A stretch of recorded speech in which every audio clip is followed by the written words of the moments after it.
indépendance, cha-cha, tozumiye. Oki kwanza, cha-cha, tobakidi. Lutte contre la montée de l'extrémisme violent au Bénin. Quid du rôle des journalistes? Une enquête de Brian Rivel-Gansey.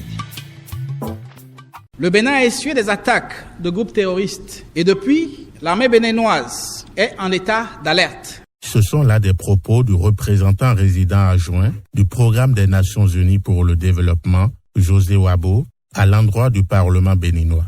Nous étions en 2022, mais en vérité, c'est depuis 2019 que le Bénin vit au rythme de l'incursion de groupes armés dans le nord du pays. Des attaques meurtrières répétitives, les unes aussi sanglantes que les autres, ont déjà fait des morts et d'énormes dégâts matériels. Les populations des zones ciblées vivent constamment la peur au ventre. Les professionnels des médias de ces régions ne sont pas du reste. Dans le traitement de l'information, prudence et méfiance sont désormais leurs maîtres mots. Lukman Ourouteou, rédacteur en chef de Sota FM à Malanville, dans le département de l'Alibori. Nous sommes à près de 800 km de Cotonou, la capitale économique du Bénin. En tant qu'acteur des médias, nous abordons le sujet avec vraiment beaucoup de prudence.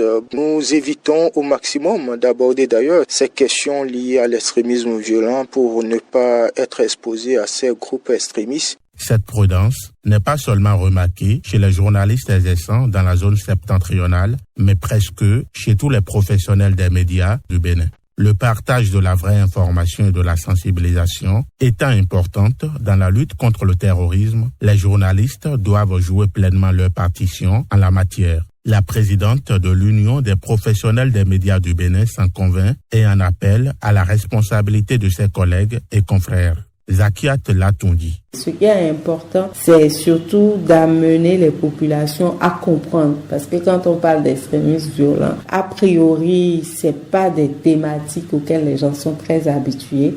Ça réveille parfois beaucoup de peur. Pour informer, il faut être soi-même bien informé et bien formé, dit-on. Et selon Georges Hamelon, journaliste, formateur et consultant en communication, il est impérieux pour l'État d'aider les professionnels des médias à lutter contre l'extrémisme violent. Moi, je ne crois pas qu'il n'y ait que les fusils pour lutter contre l'extrémisme violent. Comment fait-on pour que des messages positifs aillent en direction des populations, de ces jeunes gens qui pourraient être recrutés pour devenir eux aussi des extrémistes? Et l'État est au premier rang pour agir dans ce sens-là. Journalisme d'investigation, sensibilisation, animation de débats et autres échanges sur l'extrémisme violent constituent entre autres l'arsenal dont disposent les médias pour prévenir et lutter contre ce fléau.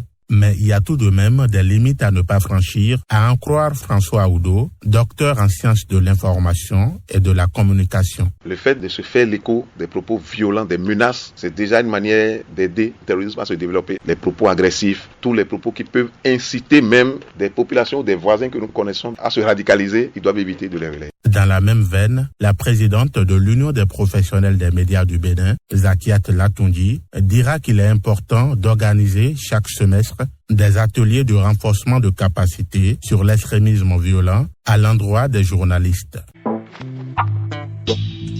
Lutte contre la montée de l'extrémisme violent au Bénin. Quid du rôle des journalistes? Une enquête de Brian Rivel-Gansey.